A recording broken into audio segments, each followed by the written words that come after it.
Hello guys, അപ്പോൾ നമ്മുടെ ബാംഗ്ലൂർ ഹംപി ട്രിപ്പിൽ കഴിഞ്ഞ വീഡിയോയിൽ ഞാൻ പറഞ്ഞു നിർത്തിയത് ബന്നാർഘട്ടെ സൂ ആയിരുന്നു. നമ്മളവിടെ രാവിലെ നേരത്തെ തന്നെ എത്തിയോണ്ട് അധികം തിരക്കൊന്നുമില്ലാണ്ട് സഫാരിക്ക് എൻ്റർ ചെയ്യാൻ പറ്റിട്ടോ. സഫാരിക്ക് മെയിൻ ആയിട്ടും ഇവിടെ ബസ്സും ജീപ്പും ആയിട്ടുള്ളത്. ബസ്സിന് നോൺ എ സിയും എ സി ഉണ്ട്. ഞങ്ങൾ നോൺ എ സി ആണ് സെലക്ട് ചെയ്തത്. എ സി ആയിരുന്നെങ്കിൽ ആ ഗ്ലാസ് കൂടെ നല്ല ക്ലിയർ ആയിട്ട് കാണായിരുന്നു കേട്ടോ. പിന്നെ ഈ സഫാരിയുടെ മെയിൻ അട്രാക്ഷൻ എന്ന് പറയുന്നത് ഇത് തന്നെയാണ്. പുലിനും കടുവനും സിംഹത്തിനും എല്ലാത്തിനും നമുക്ക് ഇങ്ങനെ തൊട്ടടുത്ത് കാണാം കേട്ടോ. നല്ലൊരു വെറൈറ്റി എക്സ്പീരിയൻസ് ആയിരുന്നു അത്.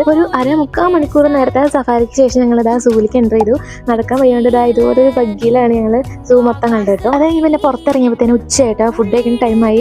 അവിടെ അങ്ങനെ വലിയ റെസ്റ്റോറൻ്റ് ഒന്നും ഉണ്ടായിരുന്നില്ല. ഒരു കുട്ടിക്കടയിൽ നിന്ന് കുറച്ച് ഫ്രൈഡ് റൈസ് മേടിച്ച് കഴിച്ചു കേട്ടോ. ഒറ്റൊന്നും കഴിച്ചുള്ളൂ. ഇനിയിപ്പോൾ എങ്ങാനും വയറിന് പണി കിട്ടിയാലോ. അങ്ങനെ സൂന്ന് ഇറങ്ങിയിട്ട് അവിടെ തൊട്ടപ്പുറത്ത് തന്നെയാണ് കേട്ടോ ബസ് സ്റ്റാൻഡ് ഉള്ളത്.